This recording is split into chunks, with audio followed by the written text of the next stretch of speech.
Hello friends, नमस्कार। आप सभी को नमस्कार, सभी का वेलकम इस क्लास में। You all are welcome to this class. इस लाइव क्लास में जितने स्टूडेंट्स ऑलरेडी ज्वाइन कर चुके हैं वो कंफर्म करेंगे क्विकली आपका ऑडियो वीडियो एक्सेसिबल है।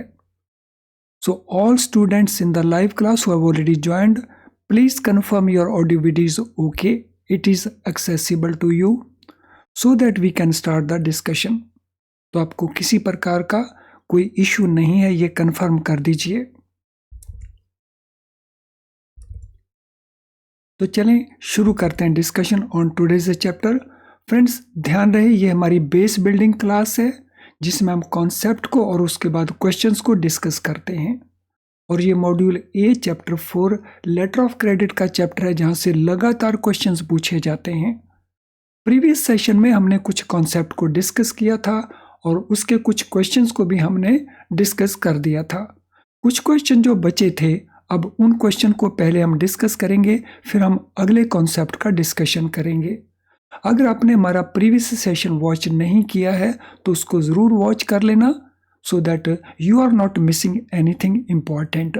तो चलिए हम पिछले सेशंस के कॉन्सेप्ट का जो बाकी बचे हुए क्वेश्चन है उनको डिस्कस करते हैं।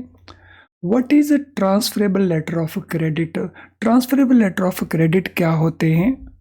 A letter of credit which cannot be transferred, a letter of credit that can only be transferred once, a letter of credit that can be transferred in full or in part to a second beneficiary, a letter of credit which is automatically transferred to the advising bank।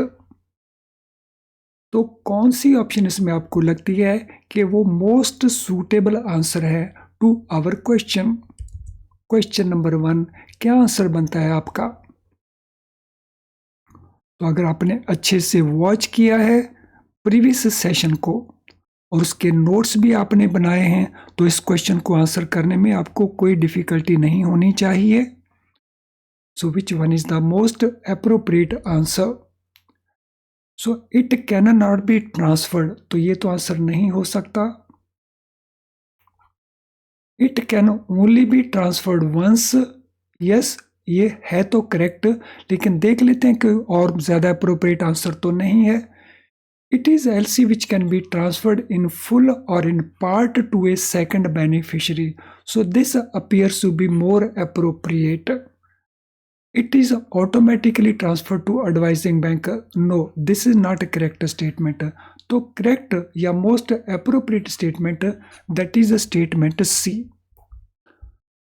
How many second beneficiaries can be involved in a transferable LC? Transferable LC में कितने second beneficiary involve हो सकते हैं?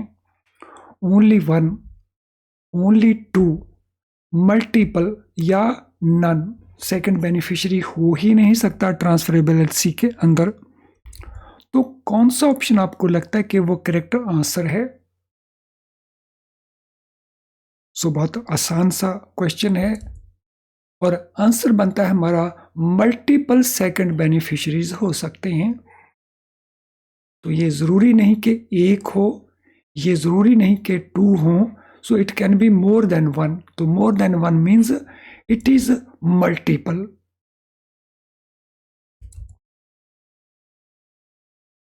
सो option answer बना हमारा C. What action must be taken for LC to be transferable? अगर LC को transferable बनाना हो तो क्या एक्शन की ज़रूरत पड़ती है? Notify the issuing bank, request transfer from the beneficiary, advise LC to second beneficiary, specifically transferability in the credit. तो specify transferability in the credit. तो कौन सा ऑप्शन हमारा बनता है क्वेश्चन नंबर 3 के लिए? एक बार फिर से बहुत आसान सा क्वेश्चन है और बड़ी आसानी से हम आइडेंटिफाई कर सकते हैं उसका ऑप्शन आंसर। यस, कौन सा आंसर बनता है? Try to answer. तो ऑप्शन आंसर बनता है कि उस एलसी के अंदर जो उसकी ट्रांसफरेबिलिटी का फीचर है वो स्पेसिफाई करना पड़ेगा, यानी ऑप्शन डी जो है हमारा आंसर बनता है। Can a second beneficiary further transfer LC to another third party? क्या सेकंड बेनिफिशियरी ट्रांसफरेबल एलसी को आगे ट्रांसफ़र कर सकते हैं किसी थर्ड पार्टी को? यस कर सकते हैं। नो नहीं कर सकते। Only with permission of issuing bank कर सकते हैं। Only for advising bank agrees. तो कौन सा ऑप्शन आपको लगता है कि वो इसमें एप्रोप्रिएट आंसर है क्वेश्चन नंबर 4 के लिए? सो what is answer for question number 4? क्या सेकंड बेनिफिशियरी ट्रांसफरेबल एलसी को थर्ड पार्टी को आगे ट्रांसफर कर सकता है या नहीं कर सकता? तो ऑप्शन हमारा रहेगा वो ऐसा नहीं कर सकता। So it is not possible. तो ये ऑप्शन हमारे रॉन्ग हो जाते हैं। सो ऑप्शन बी हमारा आंसर है। What is purpose of advance amount requested under red clause LC? Red clause LC के अंदर जो एडवांस रिक्वेस्ट किया गया उसका पर्पस क्या रहता है? To cover shipping cost, to finance manufacture and purchase of goods, to pay for insurance fees या टू कवर इंपोर्ट ड्यूटीज। तो किस पर्पस के लिए इनमें से उस एडवांस मनी को यूज किया जाता है under red clause letter of credit? Question number 5। सभी ऑप्शंस को केयरफुली रीड करेंगे और फिर आंसर प्रोवाइड करेंगे। सो ऑप्शन आंसर हमारा बनता है to finance manufacture and purchase of goods. इस पर्पस के लिए ये एडवांस दिया जाता है। तो ऑप्शन आंसर बी हमारा बनेगा। वेयर कैन एक्सपोर्टर और seller request advance amount under red clause LC? Exporter को या सेलर को जो एडवांस मिलने वाला है इसकी रिक्वेस्ट वो किसके पास लॉन्च करेगा under red clause LC? Any bank of his choice, issuing bank only, nominated or negotiating bank indicated in LC, or any bank with whom credit is available, या local credit union को। तो ये request advance के लिए किसके यहाँ launch किया जाएगा? Question number 6। So this will B launched with nominated या नेगोशिएटिंग बैंक जो एलसी में मेंशन होता है, या कोई भी ऐसा बैंक जिसके यहाँ ये क्रेडिट अवेलेबल हो। तो option C is the answer. When is advance amount paid under red clause LC? Advance amount कब पे किया जाता है under red clause LC? After goods are shipped, upon receiving the LC, against receipt and return undertaking from the seller, और after credit expires. तो कौन सा option आपको लगता है कि अप्रोप्रिएट है? एडवांस कब पे किया जाता है under red clause LC?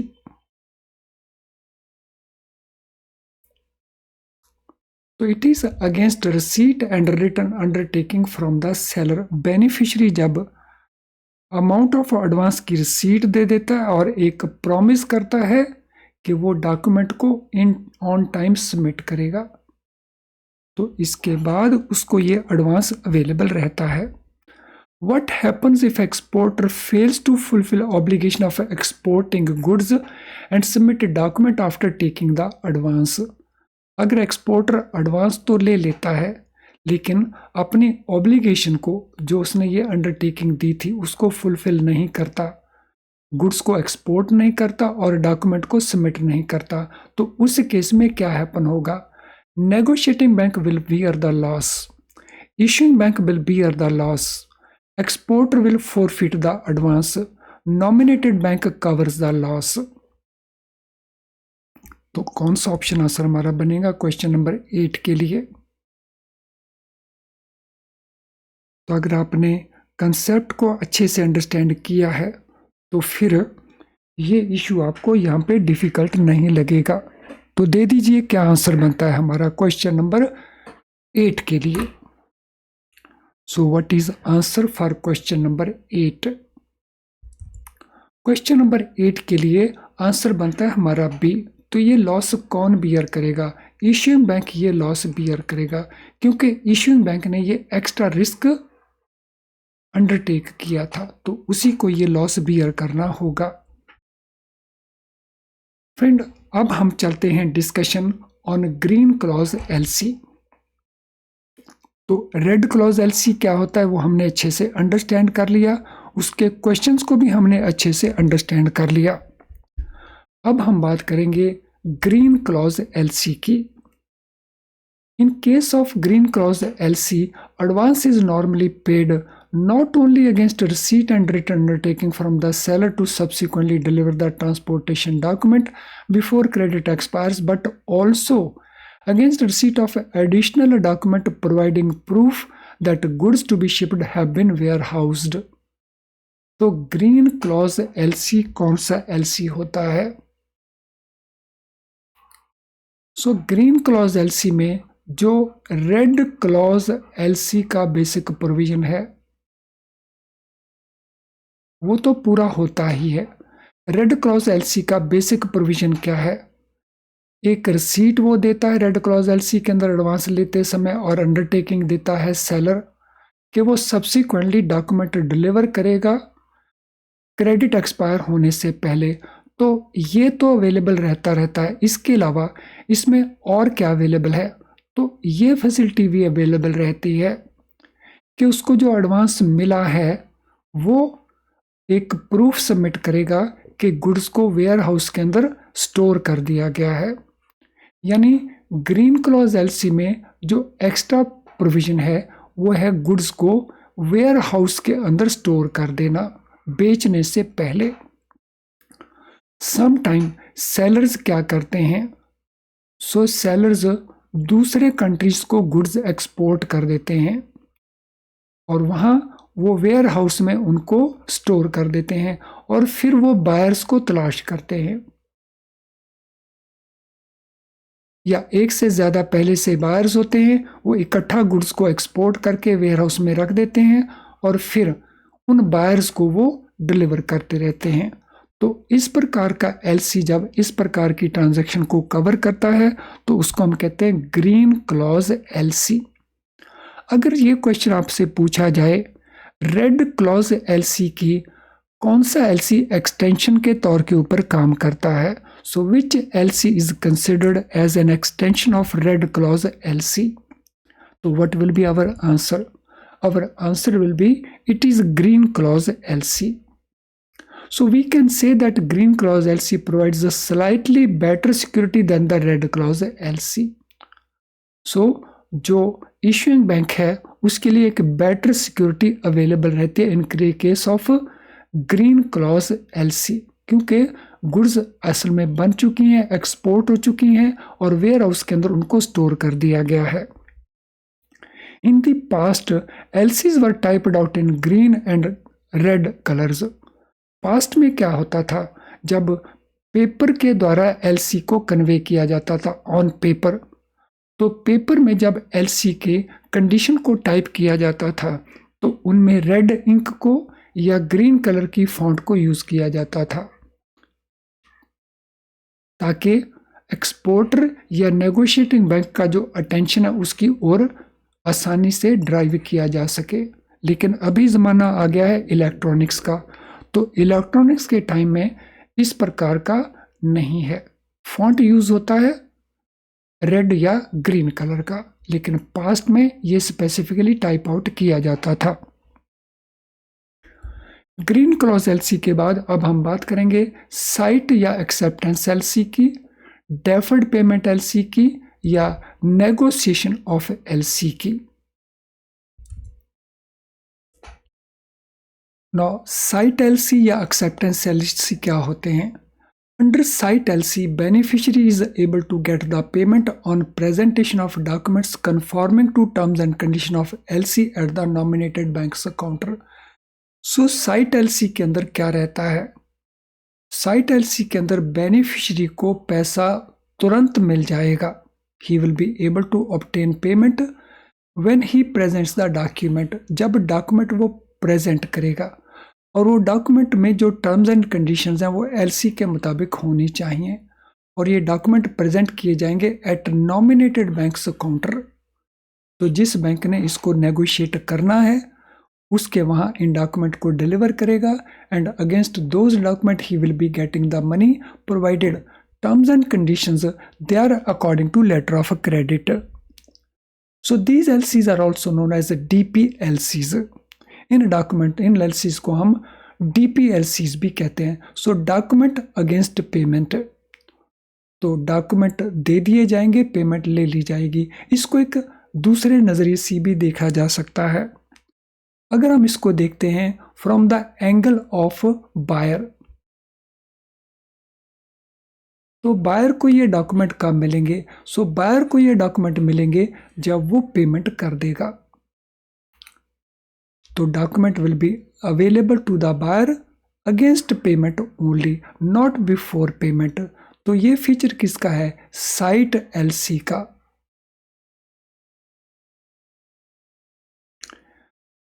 Now यूज एज LC, जिसको हम एक्सेप्टेंस LC भी कहते हैं.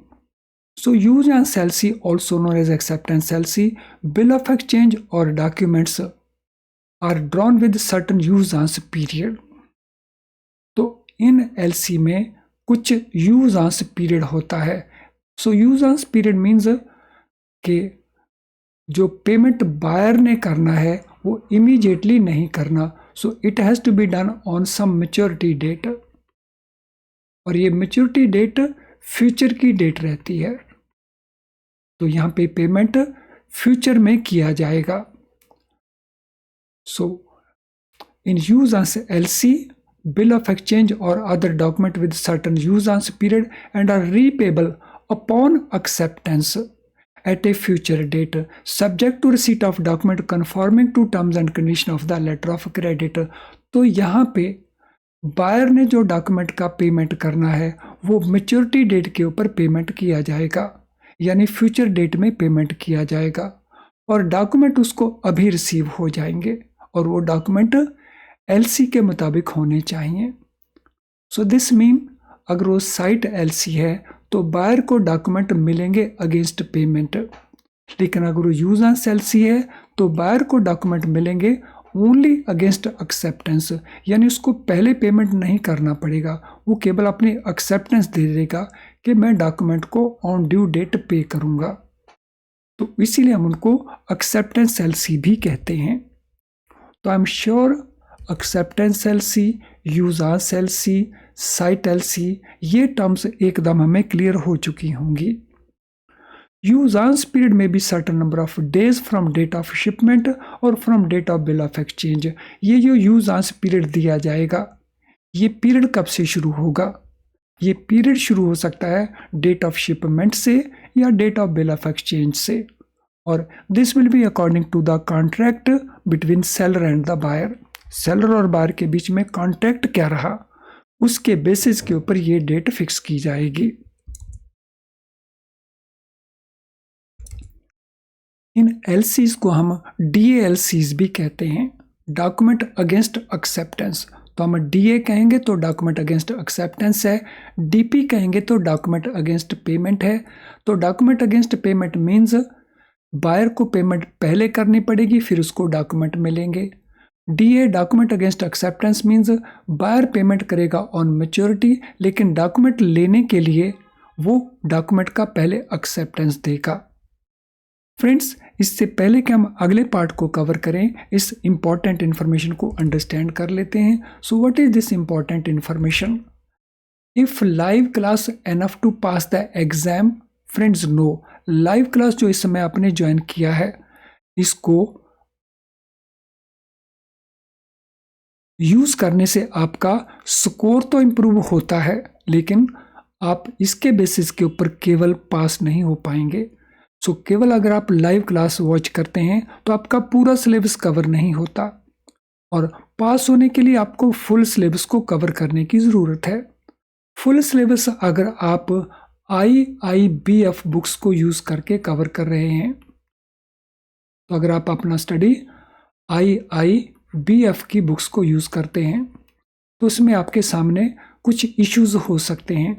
तो they are difficult to understand. उन बुक्स में जो कुछ लिखा है, जैसे लिखा है, उसको अंडरस्टैंड करने में आपको डिफ़िकल्टी आती है, जिसके कारण आप उनको बार बार पढ़ते हैं, फिर भूल जाते हैं, फिर पढ़ते हैं, और उससे आपका जो टाइम है, lot of time is consumed. और टाइम आपके पास पहले से कमी रहती है।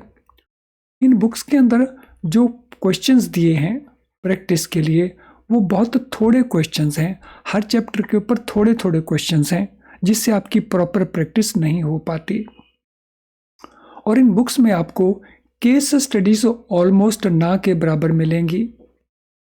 और केस स्टडी CIB के एग्जाम में एक इम्पॉर्टेंट पार्ट है आपके एग्जाम का। तो इन प्रॉब्लम का सॉल्यूशन क्या है? इनका सॉल्यूशन है हमारे best quality low priced video lessons. इन वीडियो लेसन्स को जब आप वॉच करते हैं तो आपको लगेगा कि कॉन्सेप्ट आप बहुत आसानी से अंडरस्टैंड कर रहे हैं और बहुत क्विकली अंडरस्टैंड कर रहे हैं। तो आपके ये दोनों इश्यूज सॉल्व हो जाएंगे और आपका पूरा सिलेबस भी कवर हो जाएगा। हमारा जो क्वेश्चन बैंक है जिसमें मल्टी चॉइस क्वेश्चन आपको मिलेंगे बहुत सारे, तो उससे आपकी प्रॉपर प्रैक्टिस भी हो जाएगी। हमारा केस स्टडी का जो पैकेज है तो इसमें आपको बहुत सारी केस स्टडीज अवेलेबल रहती हैं, तो उससे आपका जो केस स्टडी वाला इशू है तो वो भी to a large extent complete हो जाता है। तो जब इतना कुछ आपको इतना सस्ते में अवेलेबल है तो why not to use it. तो ये अवेलेबल है हमारी ऐप के अंदर और ये अवेलेबल है हमारी वेबसाइट के थ्रू। तो इनको यूज़ करें और इनका बेनिफिट लेकर के अपने पास होने की जो पॉसिबिलिटीज़ हैं उनको इम्प्रूव करें। तो अब हम चलते हैं अगले पार्ट के ऊपर, और अगला पार्ट हमारा है क्वेश्चंस को लेकर के। तो जो कुछ हमने अभी तक डिस्कस किया उसके क्वेश्चंस क्या क्या बनते हैं। So what is a characteristic feature of green clause LC। जो ग्रीन क्लॉज LC है इसके कैरेक्टरिस्टिक्स क्या हैं? Advance payment against transportation documents, advance payment against return undertaking only, advance payment against warehousing proof, advance payment without any condition. हमने बताना है green clause LC का characteristics, उसकी विशेषता। सो कौन सा ऑप्शन आंसर बनता है क्वेश्चन नंबर 1 के लिए?